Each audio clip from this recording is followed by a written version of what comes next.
तुमसे दान मांगा, भैया दे दो कुछ, तुमने दे दिया 1000 रुपया।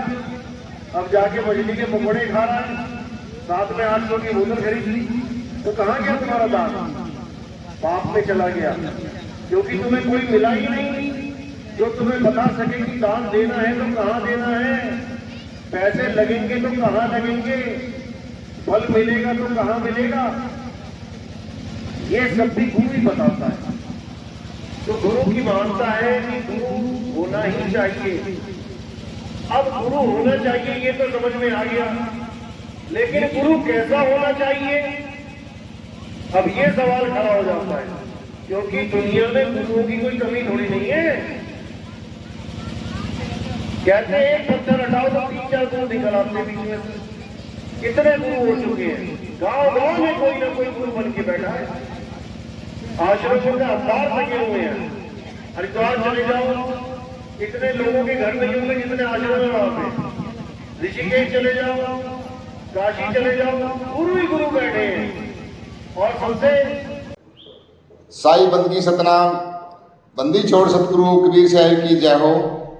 आज हम जानेंगे सतगुरु नितिन साहब जी से कि दुनिया के अंदर लाखों गुरु बैठे हैं, हर गली में, हर गांव में, हर शहर में आपको कोई न कोई गुरु मिल ही जाएगा, लेकिन वो अपने शिष्यों को भक्ति के नाम पे 52 अक्षर ही देते हैं। लेकिन ये विचारणीय विषय है कि परमात्मा 52 अक्षरों में कब से आ गया। जो परमात्मा का असली स्वरूप है वो ये गुरु लोग नहीं जानते, केवल और केवल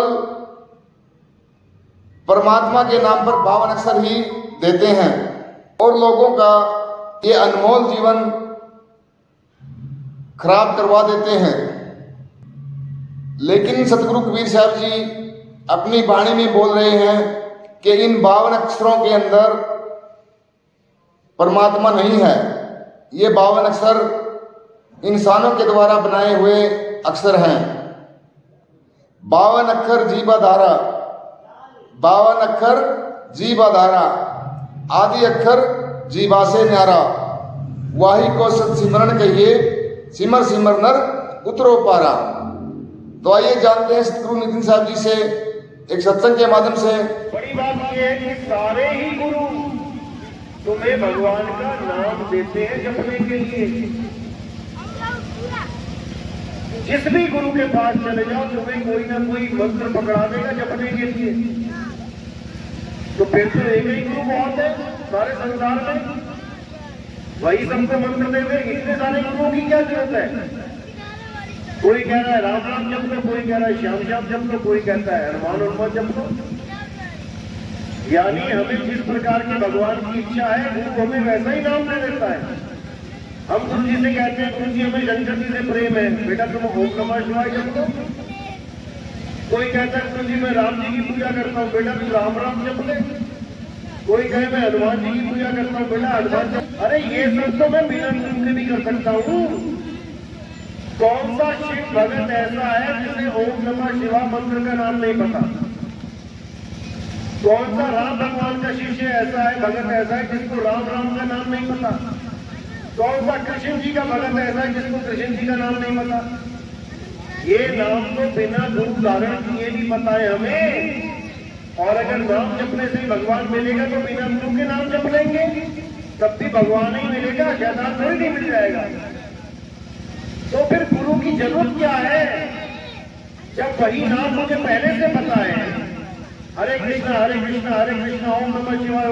तो गुरु की क्या जरूरत है? टीवी खोलो, सुबह से लेके रात तक गुरु ही गुरु, गुरु ही गुरु। और क्या बता रहे हैं जो तुम्हें पता है?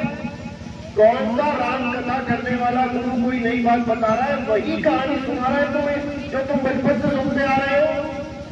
वही कृष्ण जी की लीला तुम्हें बार बार सुनाई जा रही है जो तुम सुनते आ रहे हो। टीवी में भी देख लिया तुमने, महाभारत देख लिया, हरे कृष्णा देख लिया, रामायण देख ली, सब कुछ तो देख लिया। जो बातें तुम्हें पता है वही तुम्हें हारमोनियम की तार के साथ राग के साथ सुनाई जा रही है। नया क्या कर दिया इन गुरुओं ने, और हम भी लगे हुए हैं। गुरु का मतलब समझो पहले, गुरु क्या देता है। गुरु का मतलब होता है जो तुम्हें ज्ञान देता है, नाम नहीं देता। यहां उल्टा काम चल रहा है, यहां गुरु नाम दे रहा है। याद करो बचपन में तुम स्कूल गए, तुमने गुरु धारण किया, कौन सा नाम दिया जपने के लिए गुरु ने? तुम्हें ज्ञान दिया, 2 एकम 2, 2 दूनी 4, ये ज्ञान दिया तुम्हें, और तुम उस ज्ञान को आज तक लेके बैठे हो। नाम नहीं दिया जपने को, अगर नाम दिया होता जपने के लिए तो आज भी जप रहे होते। तुमने किसी सिलाई करने वाले दर्जी को गुरु बना लिया, अब वो तुम्हें कोई नाम, वो तुम्हें ज्ञान देगा। बेटा पैंट की कटाई ऐसे होती है, शर्ट की ऐसे होती है, सलवार सूट की ऐसे होती है, सिलाई ऐसे होती है, हर चीज ज्ञान देगा। बहुत अच्छी बात है, गुरु ज्ञान ही देता है। तुमने किसी मोटर मैकेनिक को गुरु बना लिया, अब वो भी तुम्हें नाम नहीं देगा जपने के लिए, वो तुम्हें ज्ञान देगा। कैसे पिस्टन को खोलना है, कैसे क्या करना है, मोबिल ऑयल कितना डालना है, सारा ज्ञान देगा। कोई भी गुरु बना रहा है दुनिया में जो तुम्हें कोई काम सिखा रहा है, वो तुम्हें ज्ञान दे रहा है, सिवाय एक के। कौन? ये जो भगवान के नाम पे गुरु बने बैठे हैं, ये तुम्हें कोई ज्ञान नहीं दे रहे, ये तुम्हें नाम दे रहे हैं, और वो नाम दे रहे हैं जो तुम पहले से जानते हो। तो इस गुरु का फायदा क्या हुआ? क्या फायदा हुआ इस गुरु का? कोई फायदा नहीं हुआ। अब करना क्या है? अब उस गुरु को ढूंढना है जो तुम्हें नाम ना दे, जो तुम्हें ज्ञान दे। कौन सा ज्ञान दे? जो मुझे नहीं पता है। मैं मोटर मैकेनिक के पास ज्ञान देने गया, मुझे नहीं पता था कि इंजन कैसे खोला जाता है, इंजन कैसे बनाया जाता है। मैं दर्जी के पास गया, मुझे नहीं ज्ञान था कैसे कटाई करते, कैसे सिलाई करते। मैं पास गया, मुझे नहीं ज्ञान था कि कैसे सोने को डाला जाता है, कैसे जेवर बनाए जाते हैं। जो मुझे नहीं पता है वो बात मेरा गुरु मुझे बताए, तब समझो कि तुम्हें कोई ज्ञान मिला है। नहीं तो तुम्हें वही नाम मिल गया जो तुम बचपन से सुनते आ रहे थे। कोई फायदा नहीं है ऐसे गुरु का। और तुम्हें जो नाम दिया जा रहा है वो भी क्या दिया जा रहा है? केवल 52 अक्षर। ये जितने भी नाम हैं दुनिया में, ये कैसे पैदा हुए? किसी भी भगवान का नाम, किसी भी जात का नाम, किसी भी धर्म का नाम, किसी भी देश का नाम कैसे आया? याद करो एक दिन जब आदमी आदि मानव के रूप में था। आदि मानव सुना है ना? आप 8वीं 7वीं क्लास में आ जाता है आदि मानव के बारे में, कि आदि मानव वो है जो बिल्कुल शुरुआत में इंसान की जो उनको प्राप्त किया जिसने। ना पहनने के लिए कपड़े हैं, ना खाने के लिए अनाज है, ना रहने के लिए घर है, बंगले हैं। जानवर में जानवरों की तरह रहता है। ना कोई अक्षर है बोलने के लिए, ना कोई भाषा है। जब कोई अक्षर ही नहीं है उसके पास, तो कौन सा नाम जपता? अगर मुक्ति प्राप्त करनी होती, भगवान को प्राप्त करना होता। ये सारे नाम कब आए? जब आदि मानव ने अक्षरों की खोज करी। अक्षरों की खोज बाद में करी। सबसे पहली खोज क्या है आदि मानव की? अग्नि तत्व। सबसे पहले आग की खोज करी। पत्थर से पत्थर टकरा के आग पैदा करी। वहीं से खोज शुरू हो गई। आगे से आगे वो खोजता ही चला गया। पहिए की खोज करी, गोल पहिए की। उसके बाद अक्षरों की खोज करी। ये सारे अक्षर हिंदी, पंजाबी, उर्दू, फारसी, ये सब आदि मानव ने खोजे हैं। जो भारत में आदि मानव थे उन्होंने हिंदी भाषा खोज ली, जो अमेरिका इंग्लैंड में थे उन्होंने अंग्रेजी भाषा खोज ली, जो अरब देश में थे उन्होंने अरबी भाषा खोज ली, जो जापान में थे जापानी भाषा खोज ली। हर देश में जो आदि मानव थे जहां जहां पे, उन्होंने अपनी अपनी भाषा का विस्तार कर दिया, अक्षर पैदा कर दिए। अब उन्हीं अक्षरों के द्वारा संसार में हर चीज का नाम रख दिया। अंग्रेजों ने रख दिया वाटर, स्काई, एयर, हमने रख दिया हवा, पानी, आकाश। जापान में कुछ और रख दिया, ताइवान में कुछ और रख दिया, नेपाल में कुछ और रख दिया, चाइना में कुछ और। सारे अक्षरों को पैदा करके बैठ गए। यहां तक तो मामला समझ में आता है, चलो कोई ना कोई तो नाम रखना पड़ेगा, जो चीज दिख रही है अपनी अपनी भाषा में। लेकिन असली झगड़ा कहां हुआ? जब भगवान के नाम रख दिए। एक ने नाम रख दिया अल्लाह, एक ने रख दिया राम, एक ने रख दिया वाहिगुरु, एक ने रख दिया गॉड। अब झगड़ा मच गया, मेरा अल्लाह पड़ा नहीं, मेरा वाहिगुरु पड़ा नहीं, मेरा गॉड पड़ा। कभी पानी को तो झगड़ा नहीं हुआ, जल बड़ा कि वाटर बड़ा कि नीर बड़ा कि धुएं बड़ा कि पानी बड़ा, कोई झगड़ा नहीं। झगड़ा भगवान का है। पानी दिखाई देता है इसलिए कोई झगड़ा नहीं, पानी दिखाई देता है इसलिए कोई झगड़ा नहीं, लेकिन भगवान दिखाई नहीं देता है इसलिए झगड़ा। अब बस ये समझना है कि जब ये अक्षर नहीं थे तब कोई नाम नहीं था, ना मेरा नाम, ना तुम्हारा नाम, ना किसी जात का नाम, ना किसी धर्म का नाम, ना किसी पंथ का नाम। तब ये मंत्र कहां थे? राम का रा कहां से आया? जब या रा ला वा शा ये लाइन बनी तब रा आया, पा फा बा भा मा, जब ये लाइन बनी तो मां आया, आ का डंडा लगाया, राम बन गया। अल्लाह का आ कहां से आया? जब आ ई बनी। वाहिगुरु का वा कहां से आया? जब या रा ला वा बना। यानी सारे अक्षर इन्हीं अक्षरों में से निकले हैं, इन्हीं को 52 अक्षर कहा जाता है। अब जितने गुरु संसार में बैठे हैं और तुम्हें 52 अक्षरों में नाम दे रहे हैं, बेटा ये जप ले, बेटा वो जप ले, बेटा ये जप ले, ये सब 52 अक्षरी गुरु हैं। ये सब 52 अक्षर देने वाले गुरु हैं, होठ से देने वाले गुरु हैं। और कबीर साहब क्या कह रहे हैं? 52 अक्षर जीव आधारा, आदि अक्षर जीव व्यासे न्यारा, वाही को सत सिमरण कहिए, सिमर सिमर कर उतरो पारा। कबीर साहब समझा रहे हैं कि ये जीव का खेल है भाई। कोई अल्लाह कर रहा है, कोई राम राम कर रहा है, कोई वाहिगुरु वाहिगुरु कर रहा है, सब जीव का खेल है। अगर हमारी जीव ना होती या किसी की जीव कट जाए, अब कौन सा नाम लेगा भगवान का? यानी जीव नहीं तो नाम नहीं, यानी भगवान का नाम भी खत्म हो जाएगा जीव नहीं तो। ऐसा नहीं है।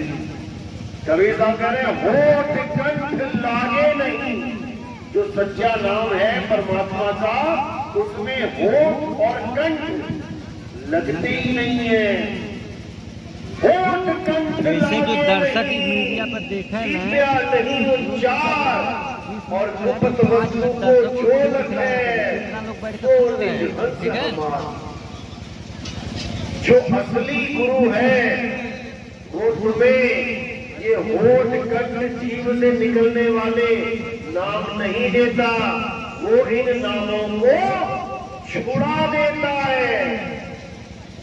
अगर तुम जप भी रहे हो किसी गुरु से नाम लेके, कोई 5 नाम जप रहा है, ज्योत निरंजन ओंकार रारंकार सोहम सतनाम, कोई 7 नाम जप रहा है, ओम कलियम हरियम शरियम सोहम सत्यम, कोई 3 नाम जप रहा है, सतगुरु शंकर शबद की नाम, कोई 7 नाम जप रहा है,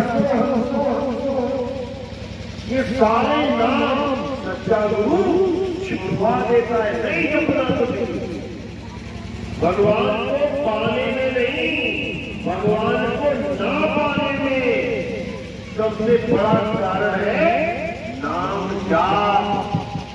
तुम नाम जपते हो इसलिए तुम कभी भगवान को पा ही नहीं सकते। भगवान को जपना नहीं है उसके नाम को, भगवान को खोजना है। जब प्यास लगती है तो पानी पानी जपना शुरू कर देते हो क्या? या पानी खोजना शुरू कर देते हो? चाहे घर में ही बैठे हो अपने, प्यास लगी तो कहां भागते हो? रसोई की तरफ। रसोई में जाके देखते हो मटका पड़ा है, मटका देखा खाली है, आप क्या करोगे? अब आवाज हो जाए पानी कहां रखा भाई? खोदो, जब खोदोगे मटको मिलेगी। और प्यास लगने पे बैठ के पानी पानी अपने लग गए तो कभी गला गीला होने वाला नहीं है।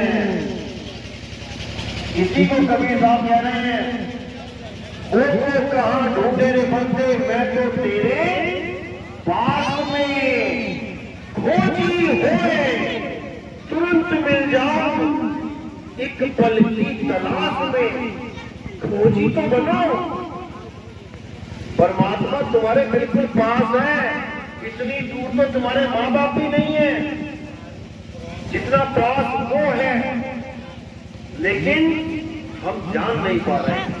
हम मंदिरों में भाग रहे हैं कि वहां भगवान है, हम तीर्थों में भाग रहे हैं कि वहां भगवान है, और भजन क्या गा रहे हैं? मेरे रोम रोम में बसने वाले राम। भजन ये गा रहे हैं, रोम रोम में बसने वाले राम। और उसको ढूंढने कहां जा रहे हैं? मंदिर में। अब पूछो क्या मंदिर में रोम लगे हैं क्या? कहां लगे रोम? रोम कहां है? इस काया में है रोम। रोम रोम में बसने वाला राम, वो है असली राम जिसको खोजना है, वो है असली परमात्मा। मंदिर में तो केवल उसका सांकेतिक ज्ञान यानी एक मूर्ति रखी गई है। तुम्हारे दादाजी की मूर्ति लगी चौराहे पे, बहुत बढ़िया काम किया, दादाजी की मूर्ति लगी। हम खाना खिलाने दादाजी को दादाजी के कमरे में जाओगे कि मूर्ति के पास लेके जाओगे? चौराहे पे थाली लेके जाओगे? दादाजी को खाना खिलाना है तो दादाजी के कमरे में लेके जाओगे कि चौराहे पे लेके जाओगे थाली? उनकी मूर्ति को खाना खिलाने के लिए। बस यही अज्ञान है। अब जिसको पता ही नहीं है कि दादाजी यही रहते हैं, वो बेचारा मूर्ति के पास जा रहा है खाना खिलाने। और जिसको पता है कि मेरे दादा मेरे पास है, वो कभी मूर्ति की तरफ देखेगा भी नहीं। इसी प्रकार जब हनुमान जी को पूछा गया कि भाई तुम्हारे राम तो जाने वाले हैं, अब तुम कैसे उनका दर्शन करोगे?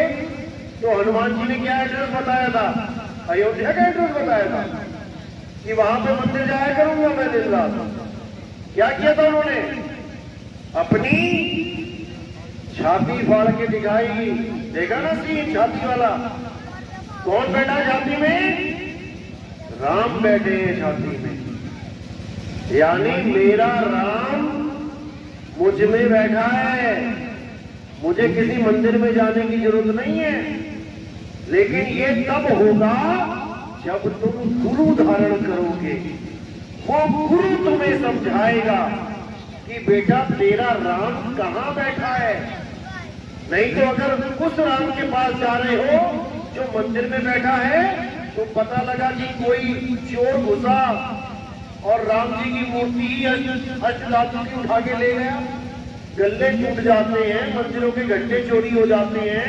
देखो अखबारें भरी पड़ी हैं, यहाँ तक कि भगवान की मूर्ति को ही उठा के ले जाते हैं इंटरनेशनल मार्केट में बेचने के लिए। बताओ भगवान ही उठा के ले गए। इसी को समझना है। असली राम, उसको कोई हाथ भी नहीं लगा सकता। कौन है असली राम? उसका नाम है आत्म राम। कभी सुना है आत्म राम? आत्मा का नाम सुना है? ये आत्मा ही असली राम है, जिसके लिए कृष्ण जी ने गीता में समझाया, हे अर्जुन, ये आत्मा अजन्मा है, नित्य है, शाश्वत है। इस आत्मा को ना तो कोई शस्त्र काट सकता है, ना अग्नि जला सकती है, ना वायु सुखा सकती है, ना जल भिगो सकता है। ये है असली आत्मा, आत्मराम। इसी को जानना है। जिसको शस्त्र काट दे, जिसको पानी डुबो दे, जिसको हवा सुखा दे, अग्नि जला दे, वो असली राम नहीं है। शरीर असली राम नहीं है। तुम राम जी के शरीर को राम समझ बैठे हो, जिसको पानी ने डुबा दिया था। अंत में राम जी कहां गए थे? लीला करके। कैसे लीला समाप्त हुई? शरीर कैसे खत्म हुआ? जल समाधि लेके जल में डूब के प्राण त्याग किए उन्होंने। जिसको पानी ने गला दिया वो राम नहीं है। राम वो है जो उस शरीर को चला रहे थे। उसको पानी नहीं गला सकता, वायु नहीं सुखा सकती। शरीर राम नहीं है, राम आत्मा है। यही गीता में समझाया अध्याय 2 में, हे अर्जुन, तू और मैं शरीर नहीं है। शरीर तो इस आत्मा के कपड़े हैं। कपड़ों के मारे जाने पर, कपड़ों के फट जाने पर भी आत्मा को कभी कुछ नहीं होता। हम और तुम आत्मा है, शरीर नहीं। कितना समझाया। और ये जितने भी गुरु बैठे हैं यही लाइनें भी पढ़ रहे हैं, लेकिन फिर घुमा के शरीरों की पूजा में लगे पड़े। इनको खुद ही समझ में नहीं आ रहा कि मैं बोल क्या रहा हूं और कर क्या रहा हूं।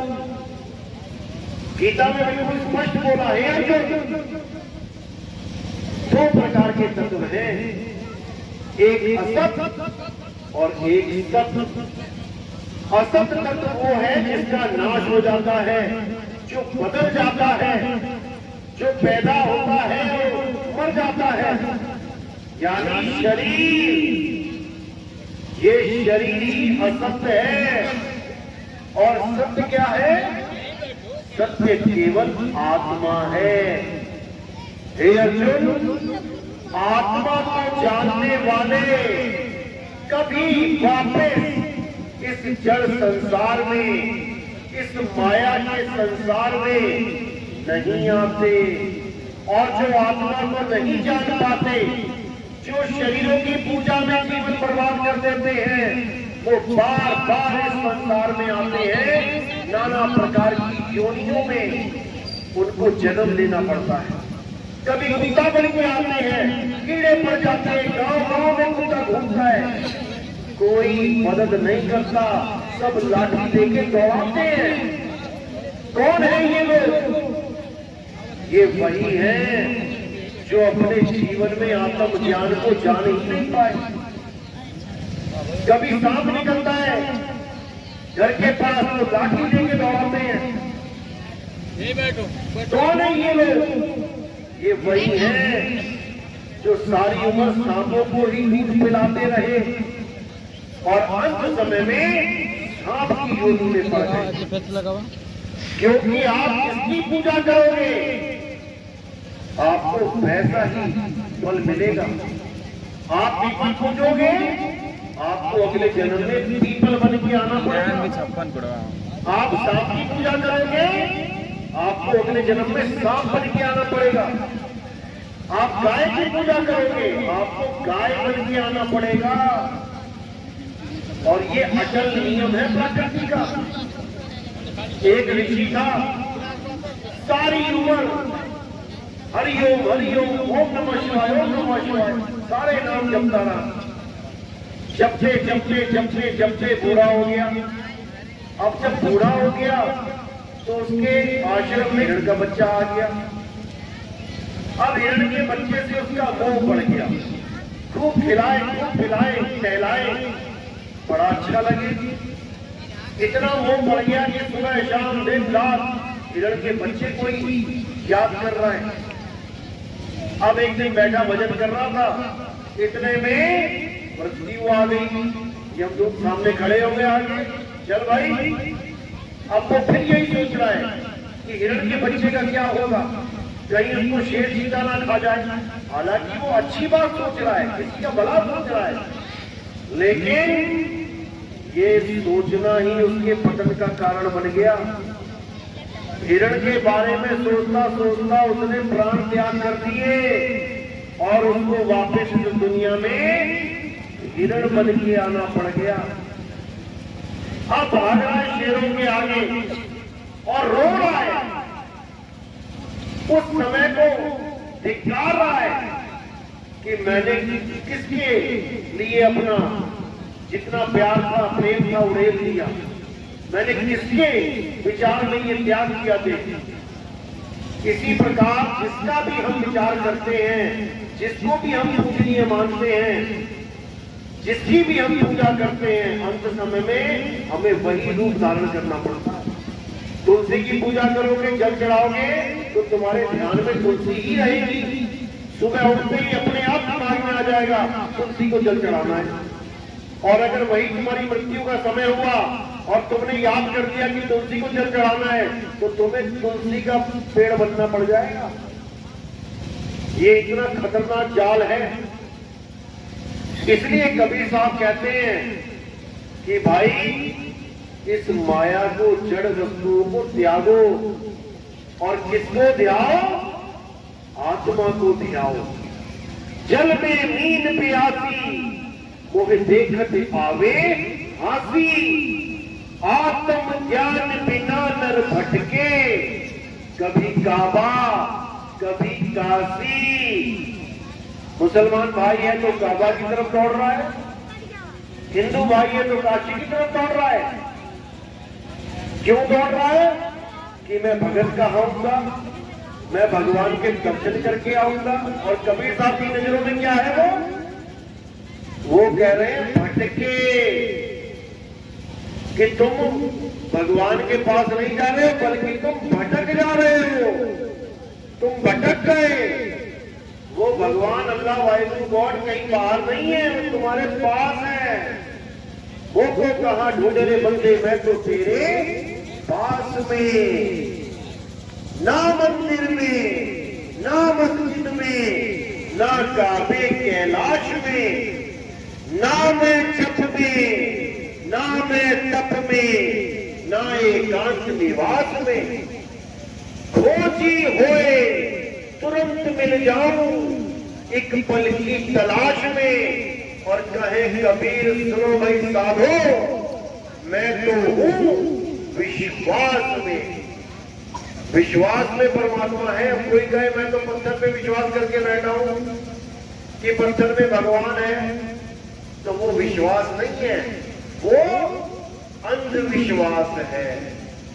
विश्वास उसको कहते हैं जब मैं परख लेता हूं। जैसे किसी का कोई नौकर है, उसने उसको 10 लाख रुपए दे दिए दुकान पे कि जा बेटा बैंक में जमा करके आ। अब तो दूसरा आदमी बैठा है वहां पे, वो क्या बोल रहा है? अरे भाई 10 लाख रुपए दे दिए तूने इसको, लेके भाग जाए। तब बंदा क्या बोल रहा है? नहीं नहीं नहीं नहीं, मुझे इसमें पूरा विश्वास है। ये विश्वास कैसे हुआ? फर्क करने के बाद। पहले उसने 1000 का नोट दिया, बेटा इसको जमा कराना, वो जमा करके आ गया। फिर उसको 10,000 रुपए दिए, बेटा 10,000 रुपए जमा कराना, वो जाके फिर जमा करके आ गया। फिर उसको 50,000 दिए, लाख रुपए दिया, 70,000 दिया, 2 लाख रुपए दिए, हर बार वो जमा करके आ रहा है। अब उसने उसको परख लिया कि ये बंदा बिल्कुल जेन्युइन बंदा है, ये बंदा विश्वास पात्र है। अब वो उसको 10 लाख भी दे रहा है, तब भी उसको कोई दिक्कत नहीं है, क्योंकि परख लिया। लेकिन क्या तुमने परखा कि जिस भगवान की तुम पूजा कर रहे हो वो मुझे बचा सकता है कि नहीं? कैसे परखेंगे? कोई भी किसी भी भगवान की पूजा करता है, चाहे मानो कबीरपंथी कबीर साहब की मूर्ति की पूजा करते हैं। कबीर साहब ने बिल्कुल मना किया मूर्ति पूजा करने को। पाथर पूजे हरि मिले तो मैं पूजूं पहाड़, और वासे ये चाटी भली जो पीस खाए संसार। कबीर साहब कहते हैं पत्थर पूछ के परमात्मा नहीं मिल सकता, क्योंकि पत्थर जड़ है, पत्थर किसी का कल्याण नहीं कर सकता। कबीर साहब की मूर्ति बना ली पत्थर की कबीरपंथियों ने, अब उसकी पूजा कर रहे हैं भगवान मान के। तो मैंने ये बोला, मैंने कहा उस मूर्ति को तुम एक बार टेढ़ा कर दो, लेटा दो, और मूर्ति के आगे सारे भगत खड़े हो जाओ और बोलो कि भगवान जिस दिन तुम अपने आप सीधे हो गए उस दिन से मैं तुम्हारी पूजा करूंगा। तो कब होगी मूर्ति सीधी? कितने घंटे में हो जाएगी? होगी? कितने दिन में हो जाएगी? कितने साल में हो जाएगी? इस जन्म में हो जाएगी? नहीं होगी। तो उस भगवान की पूजा कर रहे हो जो टेढ़ा से सीधा नहीं हो पा रहा है, और कबीर साहब उस भगवान की पूजा करवाते हैं जिसकी वजह से तुम टेढ़े से सीधे होते हो। एक बच्चे को लेटा दो, एक मूर्ति को लेटा दो, मूर्ति को बोलो सीधा हो जा, और एक बच्चे को बोलो बच्चा सीधा हो जा, कौन सीधा होगा? एक बच्चा सीधा हो जाएगा। अब जो ताकत उस बच्चे को सीधा करने में मदद कर रही है वो है राम। वो मूर्ति राम नहीं है जो टेढ़ी से सीधा भी नहीं हो पाई। तभी तो मंदिर लूट लिए जाते हैं। तुम्हारे सामने कोई चोर लूट सकता है तुम्हारे घर को? चोर भी ये देखेगा कि घर वाला घर में ना हो, बाहर ताला लगा हो, तब जाके वो कहीं से खिड़की में से घुसेगा। लेकिन जितने मंदिर लूटे गए भगवान सामने खड़े थे, भगवान सामने खड़े थे, भगवान के सामने ही लूट लिया गया मंदिर। अब बताओ, और अगर तुम वहां खड़े होते, तुम मंदिर में खड़े हो, कोई गल्ला निकाल के लेके जा रहा है, तुम जाने दोगे क्या? नहीं जाने दोगे। तो भगवान कहाँ है? मूर्ति में या तुम्हारे अंदर? तुम्हारे अंदर है। मुझ में राम, तुझ में राम, सब में राम समाया, सबसे कर लो प्रेम जगत में कोई नहीं पराया। ये सारा झगड़ा केवल अक्षरों का है। मुसलमान कह रहा है मैं तो अल्लाहू अकबर बोलूंगा, हिंदू कह रहा है मैं तो राम राम बोलूंगा, सिख कह रहा है मैं तो वाहिगुरु वाहिगुरु जपूंगा, और ईसाई कह रहा है मैं गॉड गॉड करूंगा। झगड़ा केवल नामों का है, और ये झगड़ा कभी शांत हो ही नहीं सकता। कितने साल हो गए, कितने हजार साल हो गए, आज तक हिंदू मुसलमान से ईसाई एक नहीं हो पाए। क्यों नहीं हो पाए? क्योंकि ये सारे अक्षरों के पीछे लगे हुए हैं। अक्षरों को छोड़ो और आत्मा को जानो, आत्म ज्ञान को जानो। किसके पास आत्मा नहीं है? आप लोग यहाँ आए हो, आत्मा साथ लेके आए हो ना, घर तो नहीं छोड़ा है। सब अपनी अपनी आत्मा लेके आए हो, लेकिन किसी को आत्मा का ज्ञान ही नहीं है। हिंदू के पास भी आत्मा है, मुसलमान के पास भी आत्मा है, सिख के पास भी आत्मा है, और ईसाई के पास भी आत्मा है। लेकिन चारों को उस आत्मा का ज्ञान ही नहीं है। इसीलिए कबीर साहब कह रहे हैं आत्म ज्ञान बिना नर भटके, कभी काबा कभी काशी। चारों ही धर्म भटक रहे हैं, और ये चारों एक कब होंगे? जब एक आत्म देव को जान लेंगे, तब ये चारों एक हो जाएंगे। इनको पता लग जाएगा जिसको मैं अल्लाह कह रहा हूं अरे वो राम है वही है, जिसको मैं गॉड कह रहा हूं ये वाहिगुरु वही है, सारा झगड़ा खत्म हो जाएगा। लेकिन झगड़ा कोई खत्म करना चाहता ही नहीं, सब बावन अक्षरों में उलझे पड़े हैं। इसीलिए कबीर साहब कह रहे हैं, बार बार समझा रहे हैं कि अगर एक होना है तो आत्म ज्ञान को जानो। क्या है आत्म ज्ञान? आत्म ज्ञान का मतलब ये नहीं है कि कोई राम राम जपने लग जाए, या मुसलमान अल्लाह अल्लाह जपने लग जाए, सिख वाहिगुरु वाहिगुरु जपने लग जाए, हो जाएगा आत्म ज्ञान। नहीं होगा। आत्म ज्ञान का मतलब है अपना ज्ञान। मुझे किसी और का नाम नहीं जपना है, मुझे अपने बारे में पता करना है कि मैं क्या हूं। जैसे आत्म कथा का मतलब क्या है?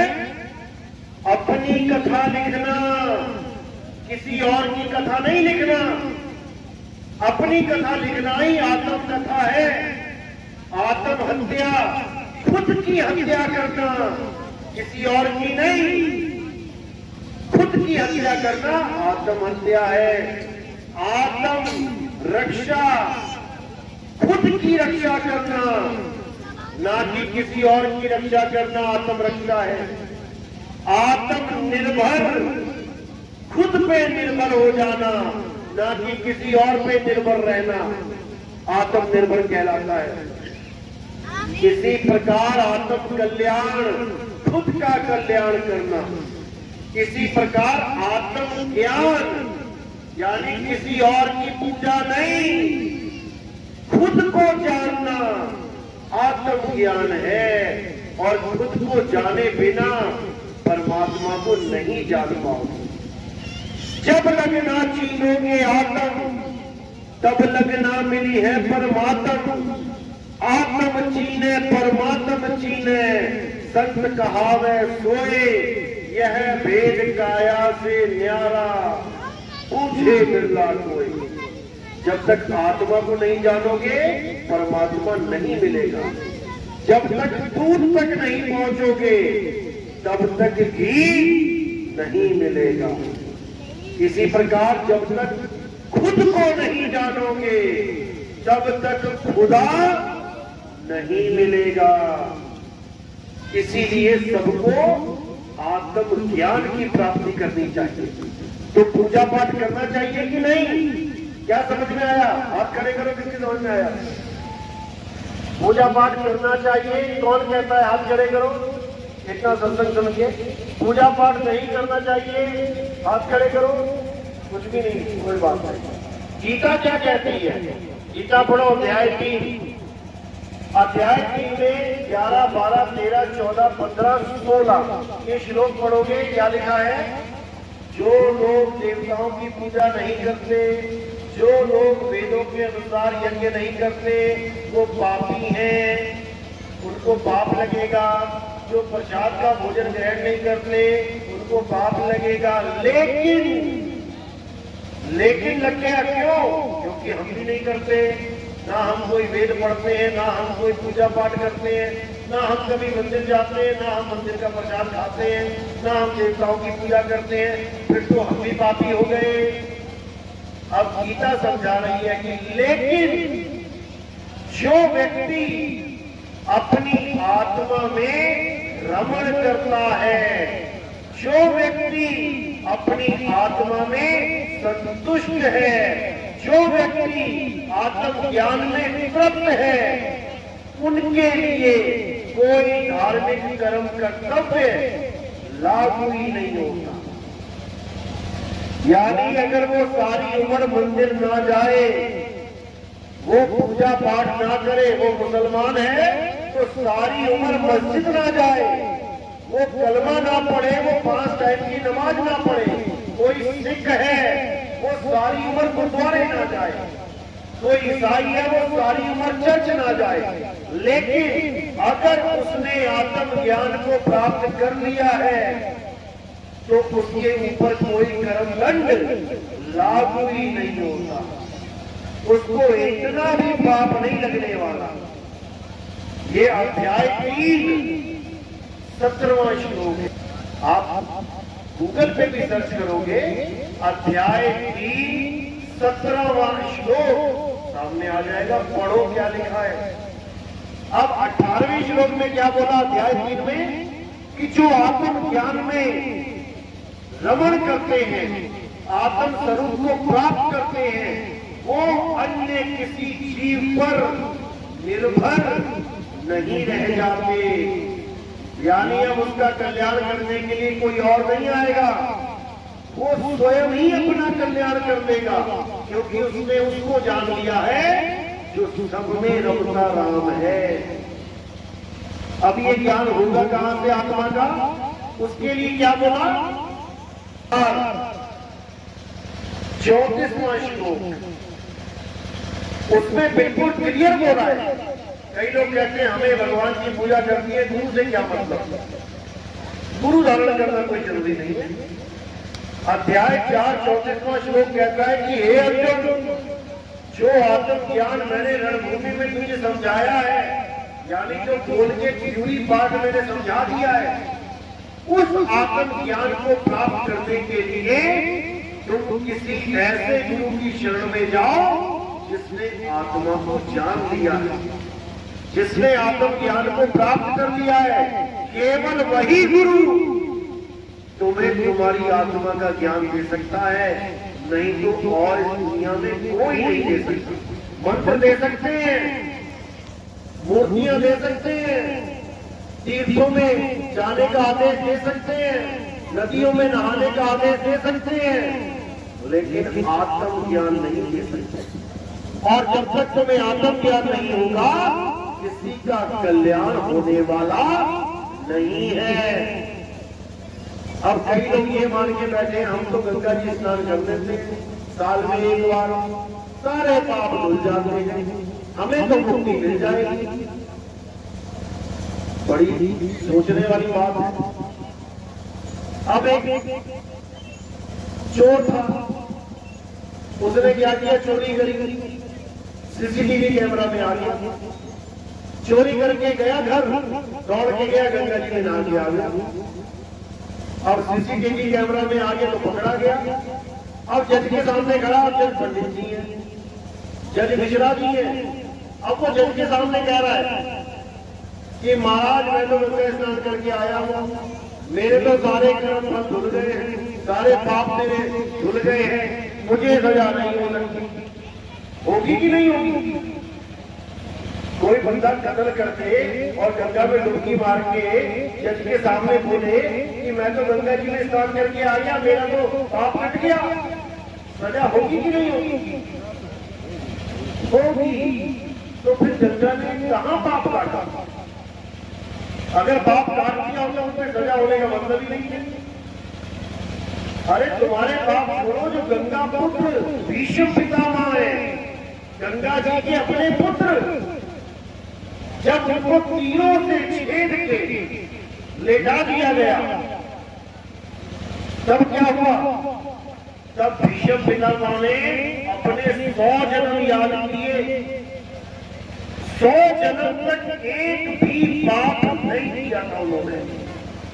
बड़ी चिंता में पड़ गए, हैरानी में कि ये मुझे कौन से कर्मों का फल मिल रहा है। 100 जन्म तक मैंने एक चीटी तक नहीं मारी। तब कृष्ण जी को याद किया। जब कृष्ण जी आए तो उन्होंने बोला कि ये कौन से कर्म का फल मिल रहा है मुझे। तब उन्होंने कहा कि भाई तू 100 जन्म देख रहा है, 101वां जन्म देख।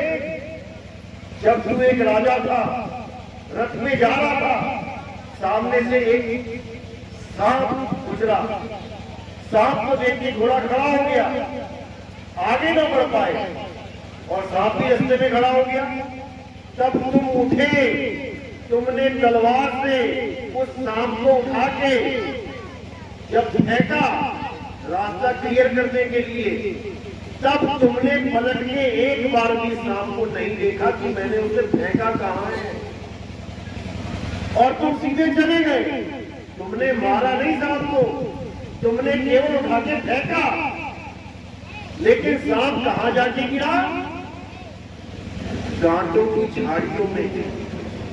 और इतने कांटे लग गए उस सांप को, इतने कांटे लग गए कि कांटों पे ही पड़ा सूख के मर गया। उन्हीं कांटों का फल ये तुझे तीरों के रूप में मिल रहा है। इतने तीर तेरे अंदर छेदे गए हैं, इतने ही कांटे उस सांप को चुभे थे, उसका फल तुझे भुगतना पड़ रहा है। सोचो, 101वां जन्म, उसका फल इतना खतरनाक है। हमारे सोचो कितने कर्म है, कितनी बार हमने जानवरों को मारा, बकरियों को काट दिया, मुर्गियों को मार दिया, कहां तुम भुगतोगे जाके? तुम्हारी ऐसी दुर्गति होगी कि तुम्हारी हालत खराब हो जाएगी। लेकिन ये सब तब खत्म हो सकता है अगर तुम आत्मज्ञान को जान लो, क्योंकि यमदूत तो पकड़ेंगे आके, यमदूत पकड़ेंगे तुम्हें आके। कब नहीं पकड़ पाएंगे?